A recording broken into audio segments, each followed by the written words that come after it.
আমাদের গন্তব্য শুরু হয়েছিল হায়দ্রাবাদের উদ্দেশ্যে। আমার মেয়ে দেখো ব্যাগটাকে টেনে টেনে নিয়েছে, মানে সেটা জাস্ট স্টেশনে সবাই দেখে ওকে মানে জাস্ট মুগ্ধ হয়ে গেছে যে কী করে একটুকু বাচ্চা মানে ও নেবেই, ও ব্যাগটা নেবেই, ও কাউকে দেবে না। তো এই জিনিসটা আমি ভীষণ মানে আমরা সবাই ভীষণ উপভোগ করেছিলাম, কিন্তু আমি বুঝতে পারছিলাম না যে ওর কষ্ট হচ্ছে কি না, কিন্তু কিন্তু ও নেবেই, ওটা কিছু করার নেই। যাক, এখানে একটা স্টেশনে নেমে পড়েছি। এখানে সিগন্যাল দিয়েছে বলে আমি নেমে পড়েছি, ট্রেন থেকে নেমে পড়েছি, সিগন্যালে দাঁড়িয়েছে বলে। স্টেশনটা এত সুন্দর লাগছে, দেখো পুরোটা কত ভালো লাগছে। ওইখানে সিগন্যাল রেড কালারের সিগন্যাল দেওয়া আছে, আর আমি ওই জন্য একটুখানি হাঁটছি নেমে। জানি না ট্রেনটা যদি ছেড়ে দেয় তো প্রবলেমে পড়ে যাব। ছাড়বে না এখনই, অনেকেই নেমে দাঁড়িয়ে আছে।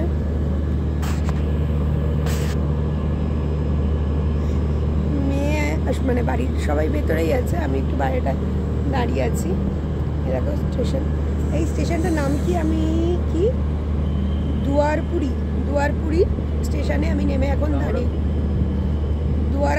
দুয়ারাপুরি স্টেশনে নেমে আমি এখন দাঁড়িয়ে আছি। এটা হচ্ছে তোমার অন্ধ্রপ্রদেশের জায়গা। চলো, আমার মনে হচ্ছে বাঁশি দিচ্ছে, সিগন্যাল দিয়ে দিচ্ছে, উঠে পড়ি। এই যে আমাদের তোমাদের সবাইকে একটুখানি আমাদের কোচটা দেখিয়ে দিই, কোথায় আছি আমরা বলার অবস্থা গেছে। তো ঠান্ডা লেগে গেছে রাত্রিবেলা। চলো,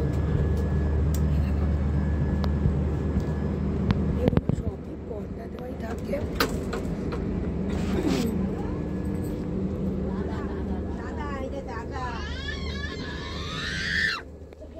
যেখানে চেঁচামেচি করছে আমার এই ফার্স্ট ব্লগে, মানে হায়দ্রাবাদ যাওয়ার ফার্স্ট ব্লগে তোমাদের আজকে এই ট্রেন জার্নিটাই ম্যাক্সিমামটা দেখাবো। এখানে ট্রেনেতে দিয়ে দিয়েছিল দেখো আমাদের দুপুরের লাঞ্চ, যেখানে ডিম থালি নিয়েছিলাম, এগ থালি, যেটাতে দুটো ডিম ছিল, এরকম আচার ছিল। এটা নিয়েছিলাম ফিশ থালি, তো ফিশের কাঁটা, ফিশ খাওয়া হয়ে গেছে, ফিশের কাঁটাগুলোই জাস্ট পড়ে আছে।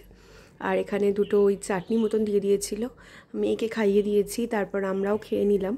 খেয়ে নেওয়ার পর এই বাইরের দৃশ্য দেখতে দেখতে খাবার এনজয় করছিলাম, কিন্তু সত্যি বলতে খুব একটা ভালো খাবার নয় এখানে, তো কিছু করার নেই, এটা দিয়েই খাবার আমাদের খেতে হয়েছিল। তবে খুব যে খারাপ সেটাও বলবো না, ঠিকঠাক ছিল। দেখো এখানে আরেকটা স্টেশনে আমি এসে গেছি আমরা, তো এই স্টেশনটায় আমি প্রত্যেকটা স্টেশনে আসছি আর ওখানে নেমে পড়ছি। এখন বিজয়বাড়া জংশনে দাঁড়িয়ে আছি, এরপর হবে সেই সেকেন্দ্রাবাদে নামবো। এই কুকুরটাকে দেখো, বাপরে পুরো অ্যালসিসিয়ানের মতন লাগছে। দেখো এটা হচ্ছে বিজয় আন্ডা বিরিয়ানি, ভেজ বিরিয়ানি, এগুলো সব বিক্রি হচ্ছে। আমি নিচেটা নেমে একটু দাঁড়িয়ে আছি, এখানে বেশ খানিক্ষণ দাঁড়াবে। এখানে জল পরিষ্কার করা হচ্ছে, সেজন্য আমাদের এই ট্রেনটা 6 ঘন্টা মতন লেট আছে, অনেক লেট করছে। আমরা ওখানে সেকেন্দ্রাবাদ পৌঁছবোই হচ্ছে 12টার কাছে।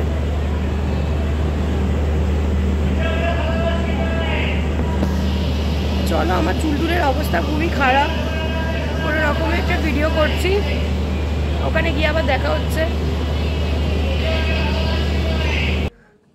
আমরা এখানে পৌঁছে গেছিলাম আমাদের কোয়ার্টারে, যেখানে আমরা থাকবো। তো এই জায়গাটা এত ভালো, ভীষণ সুন্দর, চারদিকে গাছপালা। একটু আমরা হিলসের ওপর ছিলাম, যে জায়গাটার নাম ছিল ভাঞ্জারা হিলস। হায়দ্রাবাদে এই জায়গাটা ভীষণ ভালো জায়গা, একটু টপ রেটেড জায়গা বলা যেতে পারে, কিন্তু ভীষণ ভালো, সত্যিই ভীষণ ভালো। এই কোয়ার্টারে আমরা ছিলাম, আর আমি, আমার শাশুড়ি, আমার মা, আমার হাজব্যান্ড, আমার মেয়ে, সবাই মিলে গেছিলাম, খুব মজা হয়েছিল।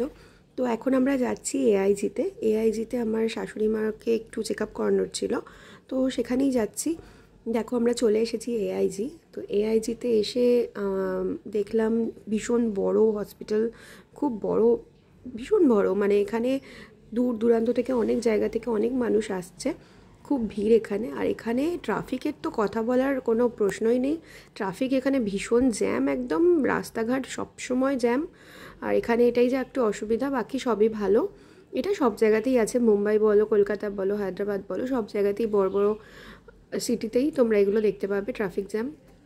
তো আমরা এখানে চেক আপ করিয়ে বাড়ি ফিরছি। তো আজকে এই ব্লগটা এইটুকুই রইল। আজকে সারাদিনের একটু ট্রেনের ব্লগ দিলাম। এর পরের দিনের নেক্সট ব্লগ আবার এর পরে আসবে, তোমরা দেখতে থাকো। এটা তো জাস্ট কিছুই না তেমন, এর পরে ভীষণ ভালো ভালো ব্লগ আসছে। চলো টাটা।